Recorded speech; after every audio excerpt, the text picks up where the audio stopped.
Regarding Clause 4.2, understanding the needs and expectations of interested parties, ISO 9001:2015 states that organizations must determine requirements related to their customers. This principle, seemingly obvious, involves identifying the customers, understanding their needs, and providing products or services to meet these needs, a basic concept in business management. However, a less obvious but crucial aspect is the development of a process to identify and determine the requirements related to what ISO 9001:2015 defines as interested parties.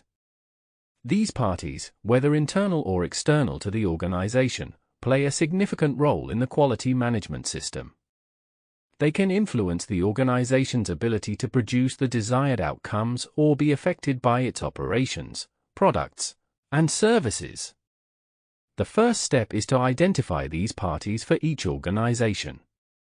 These parties vary depending on the nature of the products and services offered by the business. Once the relevant parties have been identified, the organization must develop processes to define specific requirements for these parties, as well as the potential impact of the organization's operations on them. Take, for example, an organization increasing its production to meet a client need.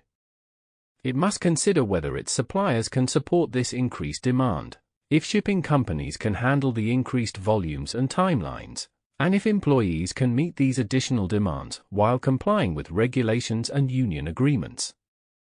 ISO 9001:2015 does not specify how an organization should determine these requirements or identify interested parties. It is up to each organization to develop these processes based on their relevance to its own quality management system, QMS, with an obligation to monitor and review this information regularly.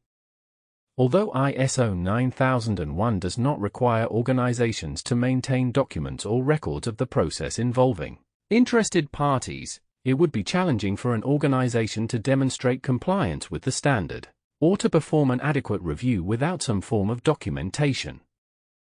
Conclusion: adhering to the requirements of ISO 9001:2015 is essential for organizations, not only for producing products and services that consistently meet customer and regulatory requirements, but also for effectively managing relationships with all interested parties.